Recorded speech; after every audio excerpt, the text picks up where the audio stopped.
Hello everyone, I'm Jackeline Moreno. I'm a graduate student at Drexel University in Philadelphia, and I work with my advisors Michael Vogley and Gordon Richards. I prepared an overview of a few variability techniques used to study AGN in the time domain.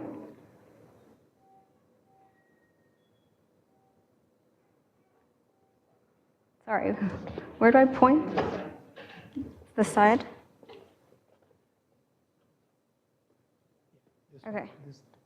Okay, thank you.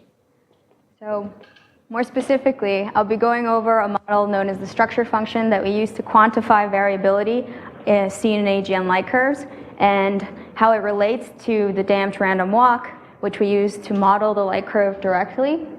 I'll talk about how sparse cadences affect our ability to infer parameters for these models. And I'll go into a description of a more flexible family of models known as continuous time autoregressive moving average models. And I'll be describing them in terms of the roots of the process and the power spectrum. I don't know why my language changed. Okay. So that's supposed to read what information can we extract from our light curves. So we study AGN in the time domain to learn about the system which we believe to be the accretion disk around the supermassive black hole in the center of active galaxies.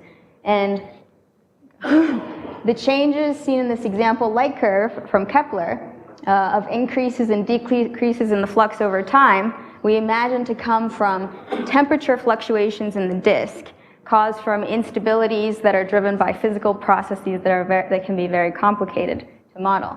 So the game we play is to try to quantify and characterize the changes in these light curves, which we see to look stochastic, and we also see correlation structure over various time lags from days to years. And once we quantify these time lags as time scales and this variability amplitude, we'd like to relate that back to the physics and probe those mechanisms that drive these fluctuations. And so we're also interested in using these parameters to identify these objects from other stochastic behaving variables. And so here I put together a table of a few different surveys that give us massive data sets of quasar light curves, and a list of excellent references that highlight some of these data sets and discuss the variability techniques that I'm overviewing today. And so the idea is we want to use these different statistical models to try to characterize this variability and do ensemble studies to probe the physics and to build those massive data sets. So here I'm starting with, sorry, I'm having malfunctions. I'm starting with this simulation, which we use all my language has changed completely. Yes, please. Or is it distracting? If it's distracting, I'd rather change it. Okay, we're back. Okay, so here I have this damped random model that I've been talking about. It was introduced in 2009 by Brandon Kelly to be a good representation of the variability that we see in quasar light curves. And it basically features a Gaussian white noise process that is dampened by some decay timescale. And the power spectrum of this process, you can see here, is you could characterize it with this negative slope of -2 and a flattening.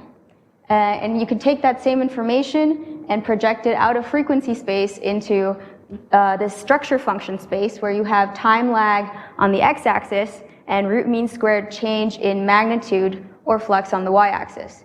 And you can also fit a slope and a flattening value up here. So this flattening value we call structure function at infinity, which corresponds to the time lag at which variability in your light curve is no longer correlated. And this slope here is related to the decay process. And so these parameterizations have been used to identify AGN in using variability information.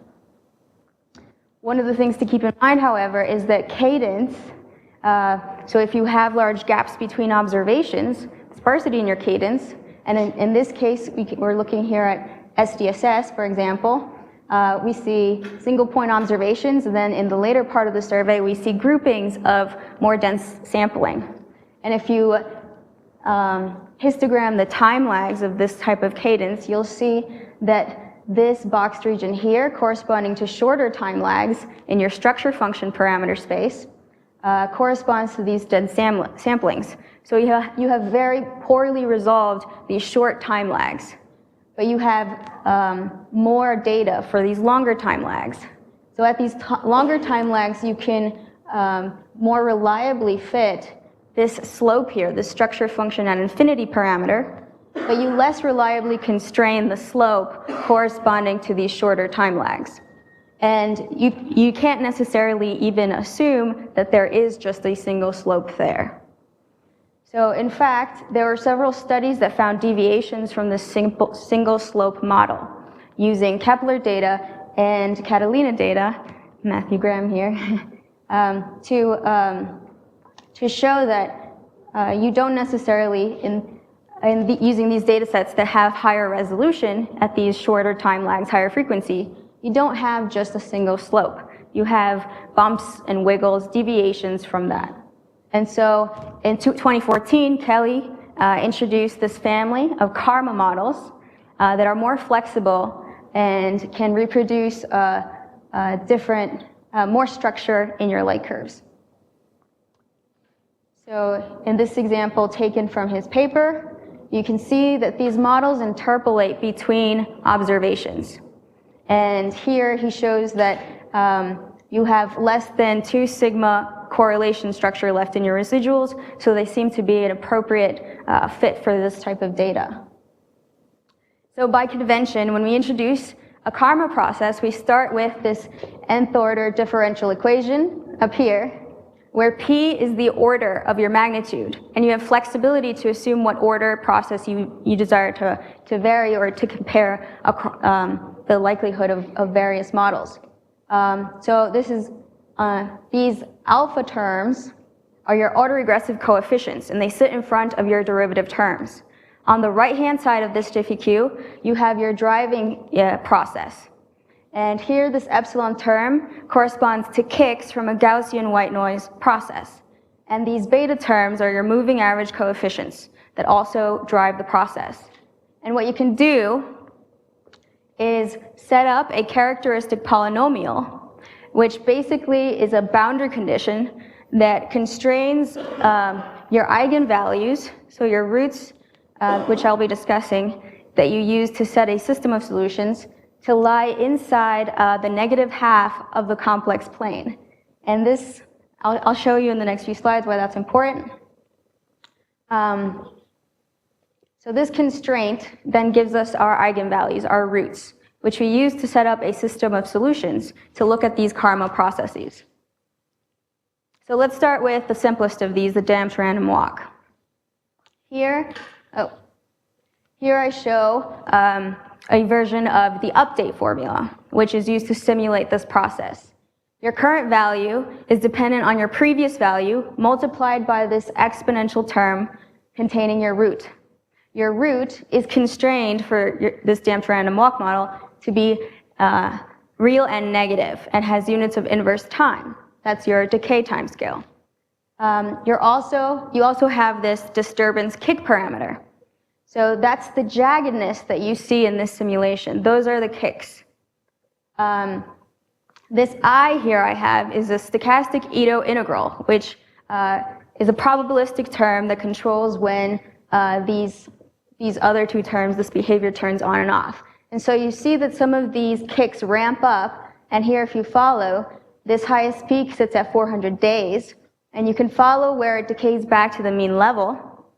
And that's at about 100 days, which is what I set this denominator of my root to be. So you can now start to trace what the behavior is by looking at these terms in your update formula. So now moving on to a more complex model, we can talk about a second order CARMA model. So for right now, I'm only talking about models without moving average terms. So that's, sorry. So your CARMA model here, what you've done is thrown in another exponential term.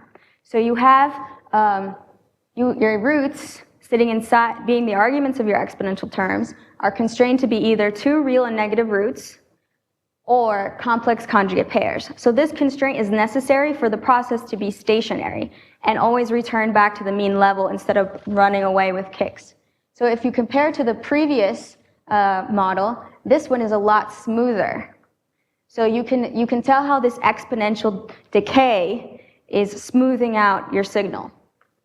If we now want to look at the complex, the case where we have a complex pair of roots, let's look at the terms containing our roots. If we have a complex root, we must have its complex conjugate pair. And so we can expand those terms out, factor out the real part containing our negative decay timescale, and expand the imaginary parts, and we see that we end up with a harmonic. In the imaginary terms, the imaginary parts of inside our sine terms cancel out. And so we get this physical behavior that resembles a damped harmonic oscillator. And when you simulate that, you can see the oscillations. If you look at the power spectrum real quick, and for now, just focus on this black line. In future slides, I'll go over these other two curves. So the power spectrum of this simulation has a QPO, and the width of the QPO is controlled by our decay timescale. So if we wanted to see what a softly dampened system would look like, we might increase the angular frequency inside of our root term, giving us our harmonic, and we now actually see the entire exponential decay. So this is more weakly dampened. In the power spectrum, that'll look like a sharper QPO. So what about higher order models? I told you have flexibility to define this P, the number of P, the order of your model. So if we go to 3, you can only still have one complex conjugate pair. So you're essentially throwing in another dampening timescale. So that's acting like another damper channel that you're modeling on your system. In the case of a car 4, you can now imagine that you have two complex conjugate pairs, so you could potentially have an extra harmonic in there, interacting and possibly beating with the other. If you have all real roots, no complex terms, you have no harmonic, so you're essentially just modeling damper channels, all acting on your driving process, which is this, up till now, we've just been discussing car models, so it's just this white noise process. So you might start to think, are you possibly overfitting? Are you fitting some background with these extra damper channels? So what about these moving average terms? This is where they now come back into the picture. So let's remember, these moving average coefficients sit on the right-hand side of our diffie-q, so they are driving the process, and we could get a better intuition for how they are driving the system by looking at the power spectrum.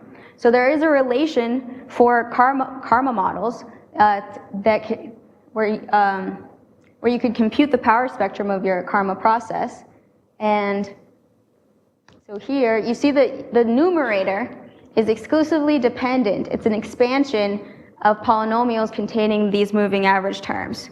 Your denominator is an expansion containing these autoregressive terms that contain the dampening parts.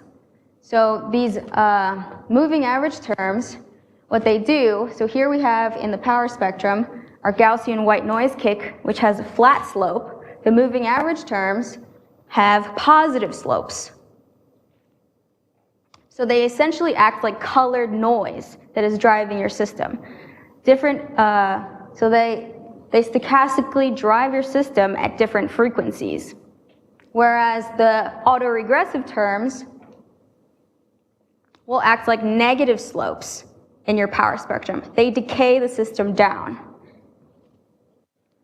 And so when you try to look at the power spectrum of your CARMA fit to real data, you can model both of those separately. The numerator, purely depending on your moving average terms that are showing you what's driving the system stochastically, and your denominator here that's containing the information from the roots we discovered that has negative slopes, it's decaying your variability, but it potentially could also have this harmonic. And here we see a very almost critically damped oscillation.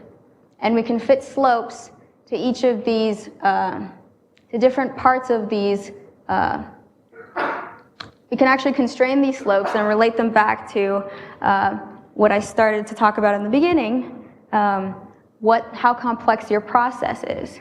So here in orange I have an empirical power spectrum, and you can see that you don't actually sample at these frequencies to be able to say if this is a good fit or not. And so the challenge I want to leave you with is that it's some of the work we still have left to do in order to get a better sense of how to use and apply this flexible family of models is to explore and quantify how gaps or sparsity and even length of our light curve can affect how we model using this flexibility, so much flexibility. And we can try to do that by combining these variability techniques to check where they might be overfitting or just throwing in extra terms that we might not see in the data necessarily. But we also, there's a need to combine data sets to try to check how this sparsity, what it reveals about where these objects exist in parameter space, and harness better constraints in order to do our classification and build our data sets. So that's what I'll leave you with. Thank you.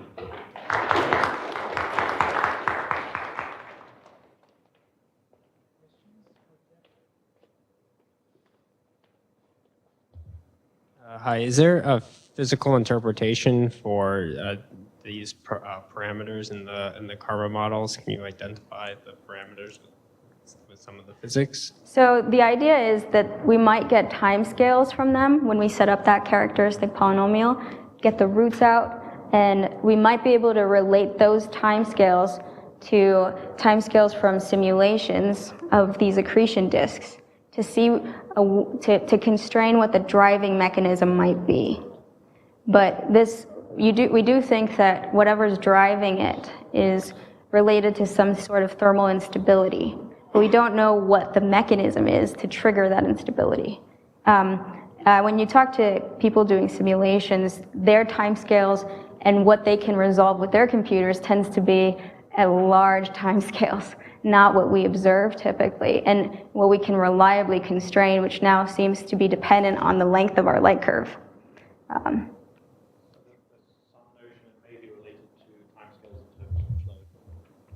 So there's some notion, certainly when Brandon Kelly did his original paper in 2009, he related the single timescale, characteristic timescale that he was getting in a CAR1 model with thermal instabilities and potential of some sort of turbulent flow, which might be driving that. There are other ideas that it can be the size of a correlated noise field in the accretion disk, and that you may be seeing some sort of dynamic timescale associated with that, the typical timescales.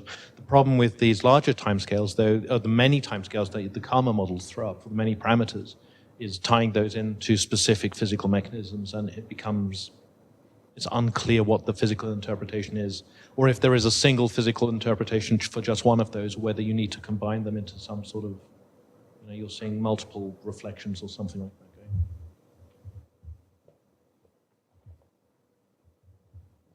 Questions?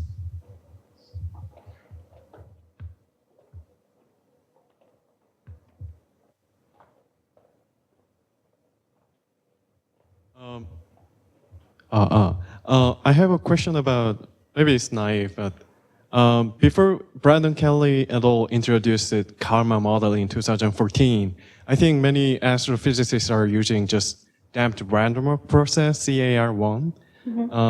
Is it a bad idea to fit all kinds of quasar Lightcurve using damped random walk process? For example, how much gain we can get from by using CARMA in the more general process. So if we use CARMA, then some of the results in those papers will change? Yes. So there's actually been, in the last year, a lot of publications kind of having this conversation. And one of the authors, I actually have him up here, Kozlowski, he has 2 publications in 2016 that kind of show the limitations of the damped random walk model. So I actually borrowed the first figure I showed at the very beginning of the damped random walk model from his paper. But it's a strong assumption. And there's even evidence that, so the damped random walk model is one of the simplest in the CARMA family. And there's evidence that these things can be nested, meaning that you can still get, for those parameters, the damped random walk ones, you could still retrieve that same information if you assume a higher model. But then you might also resolve something else that's in your light curve. And so there's this flexibility that you don't have with just the simplest model, the damped random walk.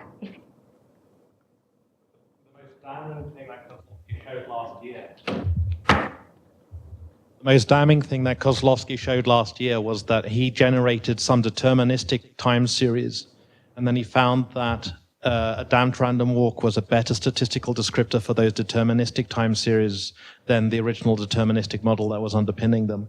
So therefore, damped random walk is a degenerate descriptor. So you cannot actually infer anything about the underlying physical processes by fitting a damped random walk model to a time series. And so I think that's the biggest nail in the coffin for using just a plain damped random walk model looking at AGN variability. Yeah. Let alone the sampling issues that his later publications issue. Can I ask a question? Again, I'm trying to translate what you're saying into the language I understand, which is in gravitational physics. So sorry to be so narrowly focused, but we too have maybe somewhat similar problems, like in neutron star mergers, where there is a time series which is a combination of maybe multiple damped frequencies. Mm-hmm. And these, the damping constants could be different for the different frequencies. And maybe some of the frequencies are not just damped, but there is also a chirping, like F dot parameter. But regardless, my main point is that, okay, so I can do some fits like you are doing here with different order CARM models. And I would say thereby I extract some signal parameters, but ultimately I have to map these signal parameters to physical parameters such as the masses of the 2 neutron stars, their radii, et cetera, right? My first question is there a general formalism to that can help us make that transformation from signal variables to maybe physical variables? And the second related question is, in doing so, can we encounter situations where if we try to use maybe 5 physical parameters as opposed to 10, then maybe the errors in those 5 physical parameters is less as opposed to if you try to fit with 10 physical parameters, where we may have some information about 10, but with large error bars. Mm-hmm. Am I making sense?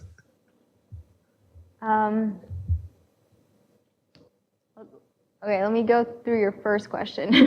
So for the first question, what we do to first order to try to find a relationship with physical parameters, look for a correlation. So project these one parameter at a time and look for, or cluster these parameter regions and then try to see what these objects in the groups have in common. but there's actually Matthew Graham has a paper in the archive where he tries to cluster some of these autoregressive coefficients, and there seems to be some correlation with redshift.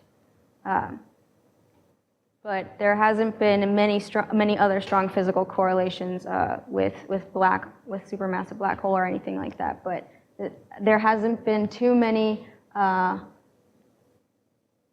studies yet that have explored this with different data sets. So there's only like a few publications out that have tried this out. This is still early stages modeling. And then the second. Yeah, okay, let me cast the second question, if I have a minute, into maybe your language, building on something that you were pointing out. So, you're saying that people try to fit with some parameters that maybe have an effect on the turbulence of the accretion disk. There's an interpretation that the timescales.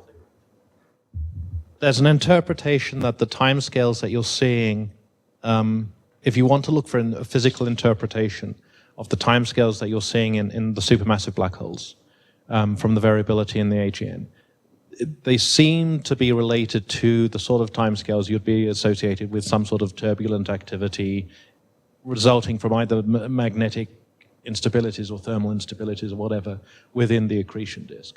The timescales seem to be all right with the sort of things that you'd want to do. If you want to look for, are we actually detecting something that's physically there, or is this just some sort of statistical thing that we're doing? Is there an actual physical mechanism that this timescale is related to? And you can posit it, and it could be something to do with turbulent flow. But if the effect is very faint, then do you benefit from just dropping those physical parameters and modeling for the complementary set, get better estimates on them?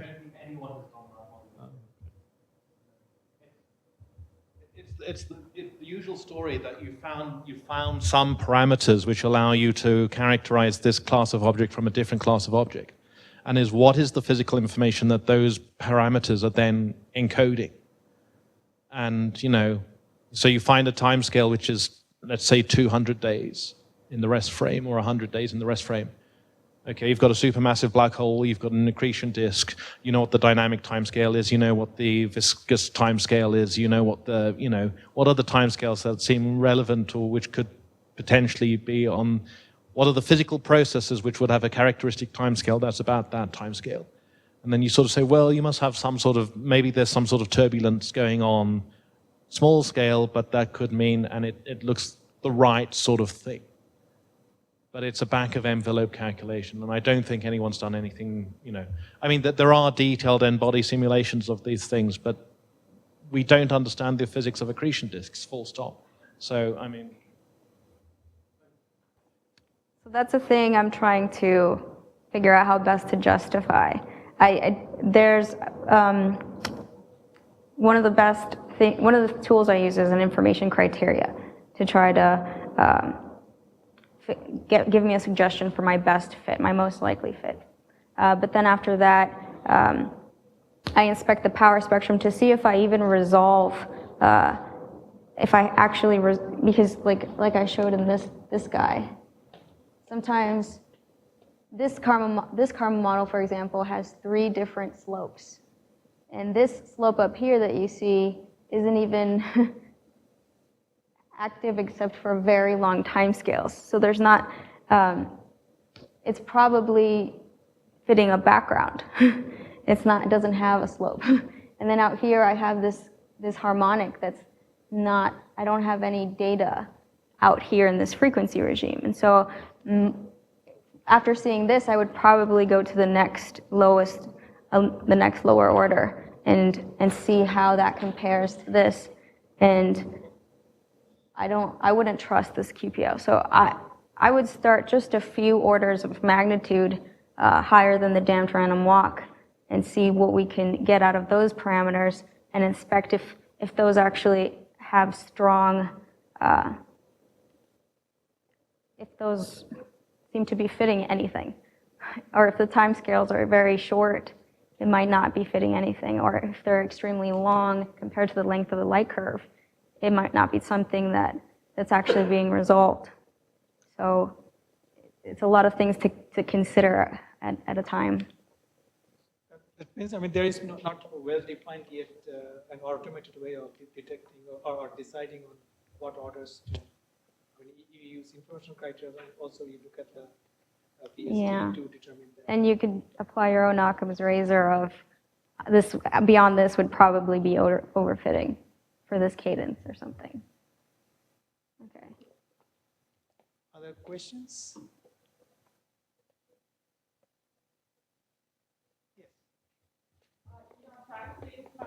Mm-hmm. Not uniformly sampled, but sort of roughly uniformly sampled data. But suppose you had sections of your time baseline where the data were very differently sampled from other sections. In that case, would that affect your method? So these models, CARMA models, are supposed to be very good, very robust for irregular sampling. It doesn't need even sampling.